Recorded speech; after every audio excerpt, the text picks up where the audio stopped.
Assalamualaikum teman-teman, welcome back to my video.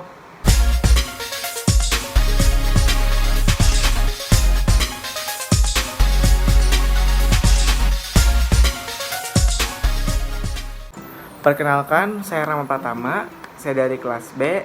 Saya mahasiswa jurusan Psikologi Pendidikan dan Bimbingan, Prodi Bimbingan dan Konseling, Fakultas Ilmu Pendidikan, Universitas Negeri Makassar, Angkatan 2018.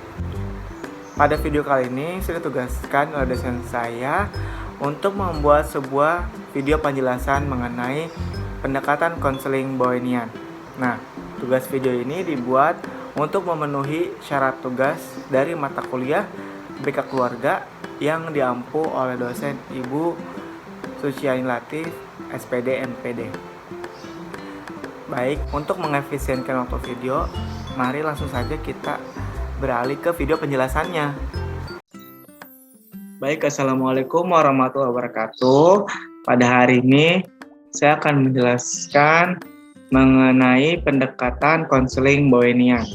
Nah, tugas ini tuh diampu oleh dosen Ibu Dr. Farida Aryani, SPD MPD, dan Ibu Suciani Latif, SPD MPD. Nah, pendekatan pandangan Bowen ini, yaitu keluarga merupakan faktor penting bagi individu. Selanjutnya, family therapy versus family system therapy. Nah, maksudnya di sini adalah family therapy itu adalah tindakan psikoterapik keluarga untuk memperbaiki fungsi psikologis. Nah, sedangkan family system therapy adalah sejenis terapi keluarga yang fokus pada interaksi anggota keluarga dan melihat seluruh keluarga sebagai sebuah sistem. Nah, adapun ragam terapi keluarga diantaranya itu intergenerasional, tokohnya itu Bowen. Selanjutnya ada struktural oleh Salvador Minuchin. Yang ketiga ada strategik oleh Jay Haley, dan yang terakhir ada eksperimental dari Gestalt.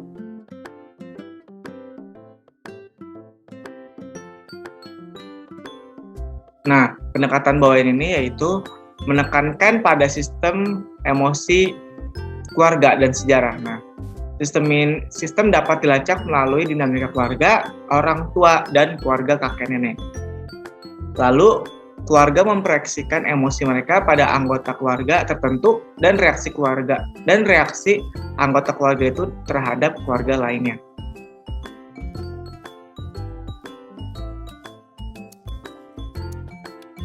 Selanjutnya ada konsep dasar Bowen yang pertama, differentiation of self atau diferensiasi diri, atau kemampuan untuk memisahkan perasaan dan pikiran. Nah, diferensiasi ini adalah proses membebaskan diri dari proses keluarga Anda yang menentukan diri Anda sendiri. Ini berarti bisa dengan tenang merefleksikan interaksi yang konflik sesudahnya, menyadari peran Anda sendiri di dalamnya, dan kemudian memilih respon yang berbeda untuk masa depan. Orang yang tidak berdiferensiasi tidak dapat memisahkan perasaan dan pikiran. Ketika diminta untuk berpikir, mereka dibanjiri perasaan dan mengalami kesulitan berpikir logis dan mendasari tanggapan mereka terhadap hal itu. Ini berarti bisa memiliki pendapat dan nilai yang berbeda dari anggota keluarga Anda, namun bisa tetap terhubung secara emosional dengan mereka. Yang kedua ada triangulasi. Nah, triangulasi ini adalah atau segitiga. Nah, segitiga ini adalah unit dasar sistem. Pada dasarnya yang tidak stabil, karena dua orang akan terombang-ambing antara kedekatan dan jarak. Saat tertekan atau merasakan emosi yang kuat, mereka akan mencari orang ketiga untuk melakukan triangulasi. Orang yang lebih tidak berdiferensiasi cenderung melakukan triangulasi terhadap orang lain dan melakukan triangulasi. Orang yang dibedakan mengatasi dengan baik stres kehidupan dan hubungan, dan karenanya cenderung melakukan triangulasi terhadap orang lain atau melakukan triangulasi. Yang ketiga ada sistem emosional keluarga. Inilah pola emosional dalam keluarga yang berlanjut dari generasi ke generasi. Selanjutnya ada proses proyeksi keluarga. Nah, ini adalah perpanjangan dari proses emosi keluarga nuklir. Dalam banyak hal, anggota keluarga yang memiliki masalah itu triangulasi dan berfungsi untuk menstabilkan anak dicelup dalam keluarga. Selanjutnya ada proses transmisi multigenerasional. Proses ini memerlukan proses emosional keluarga ditransfer dan dipelihara dari generasi ke generasi. Ini menangkap bagaimana seluruh keluarga bergabung.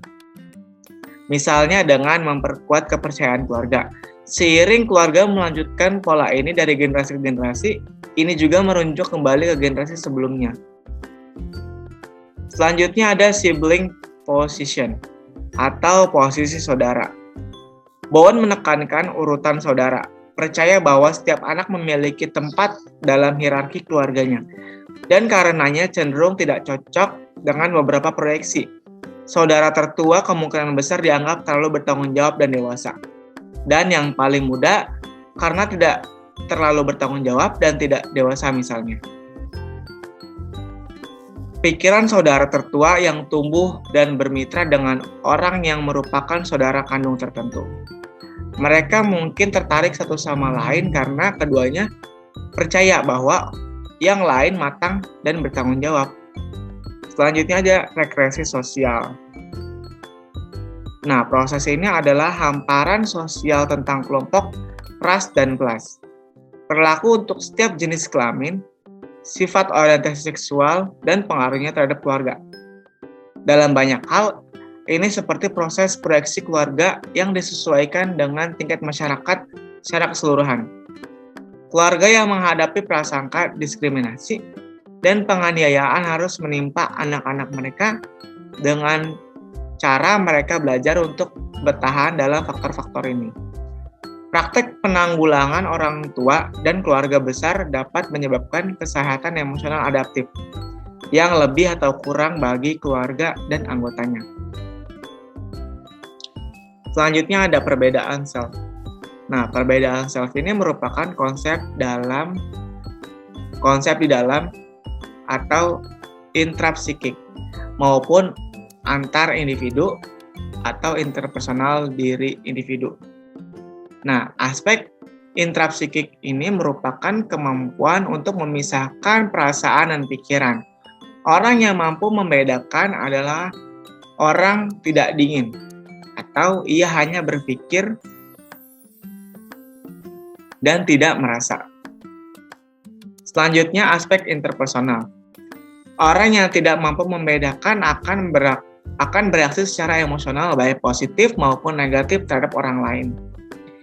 Ia memiliki identiti otonom yang terbatas. Selanjutnya, orang yang mampu membedakan akan mampu mengambil pendirian berdasarkan prinsip-prinsipnya. Selanjutnya, mampu mengembangkan kedekatan tanpa dibentuk orang lain.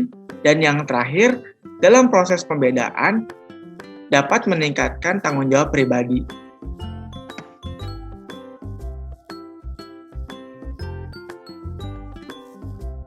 Selanjutnya ada segitiga atau triangulasi. Semua hubungan yang signifikan secara emosional dibayangi oleh pihak ketiga. Di dalamnya termasuk saudara, teman, benda-benda, pekerjaan, dan memori. Hubungan yang bersifat dinamis, ada siklus kedekatan. Segitiga dapat berkembang pada waktu berjauhan. Dalam hubungan, pasangan yang mengalami tekanan akan sering berhubungan dengan orang lain untuk mendapatkan teman atau sekutu. Kadangkala, orang dekat menawarkan dukungan ketika mengalami konflik atau kecemasan. Adapun tujuan dari konseling Bowenian ini, yaitu yang pertama, menurunkan kecemasan dan memperbaiki gejala-gejala yang timbul. Yang kedua, Meningkatkan setiap partisipasi partisipan disesuaikan dengan tingkat pemisahan dirinya dalam rangka meningkatkan adaptasi keluarga sebagai sistem. Nah, metode standarnya adalah 2 orang dewasa yang ditambah oleh terapis. Nah, peran terapis diantaranya adalah sebagai pelatih atau supervisor yang bertugas untuk meminimalkan keterlibatan secara emosional dengan keluarga. Nah, adapun teknik terapisnya meliputi mendefinisikan dan mengklarifikasi hubungan antar anggota keluarga, membantu anggota keluarga mengembangkan hubungan satu-satu dan meminimalkan hubungan segitiga atau triangles dalam sistem. Selanjutnya mengajarkan anggota keluarga mengenai fungsi sistem emosional dan meningkatkan perbedaan dengan mendorong atau kedudukannya sebagai saya atau individu selama mengikuti terapi. Adapun bentuk-bentuk perubahan perilaku menurut Bowen. Yang pertama itu perubahan alamiah atau natural change. Perilaku manusia selalu berubah di mana sebagian perubahan itu disebabkan karena kejadian alamiah. Apabila dalam masyarakat sekitar terjadi perubahan lingkungan fisik atau sosial budaya dan ekonomi, maka anggota-anggota masyarakat di dalamnya juga akan mengalami perubahan. Nah, contohnya Ibu Ani apabila sakit kepala atau pusing membuat ramuan daun-daunan yang ada di kebunnya, lalu meminumnya. Nah, tetapi karena intensifikasi kebunnya, maka daun-daunan untuk obat tersebut terbabat habis, diganti dengan tanaman-tanaman untuk bahan makanan. Maka, dengan tidak berpikir panjang lebar lagi, Ibu Ani mengganti minum jamu cap jago yang dapat dibeli di warung. Selanjutnya ada perubahan rencana atau planet change. Perubahan perilaku ini terjadi karena memang direncanakan oleh diri sendiri atau subjek. Misalnya, Pak Anwar adalah perokok berat, tetapi karena pada suatu saat ia terserang batuk-batuk yang sangat mengganggunya, maka ia memutuskan untuk mengurangi rokok sedikit demi sedikit dan akhirnya ia berhenti merokok sama sekali.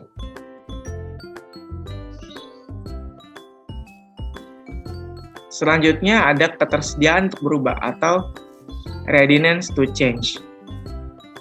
Maksudnya, apabila terjadi suatu inovasi atau program-program pembangunan di dalam masyarakat, maka yang sering terjadi adalah sebagai seorang sangat cepat untuk menerima inovasi atau perubahan tersebut, atau berubahnya perilaku.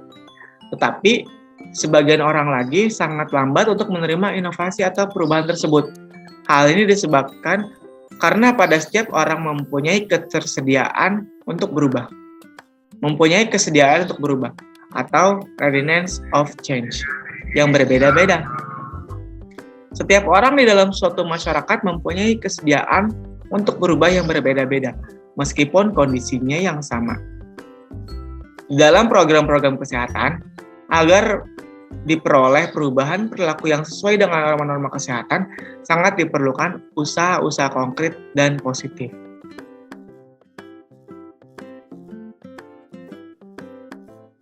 Selanjutnya ada strategi perubahan tingkah laku. Yang pertama itu ada pemberian informasi. Dengan memberikan informasi tentang cara-cara menghadapi hidup sehat, cara pemeliharaan kesehatan, cara menghindari penyakit, dan sebagainya akan meningkatkan pengetahuan masyarakat tentang hal tersebut. Selanjutnya, dengan pengetahuan-pengetahuan itu akan menimbulkan kesadaran mereka dan akhirnya akan menyebabkan orang berperilaku sesuai dengan pengetahuan yang dimilikinya tersebut. Yang kedua ada diskusi dan partisipasi. Cara ini adalah sebagai peningkatan cara yang kedua tersebut, di mana dalam memberikan informasi tentang kesehatan tidak bersifat searah saja, tetapi dua arah. Hal ini berarti bahwa masyarakat tidak hanya pasif menerima informasi, tetapi juga harus aktif berpartisipasi melalui diskusi-diskusi tentang informasi yang diterimanya. Selanjutnya ada teknik. Yang pertama ada genogram. Genogram adalah metode keluarga diagram dan mencakup informasi penting tentang keluarga seperti usia, seks, tanggal pernikahan, kematian, dan lokasi geografis.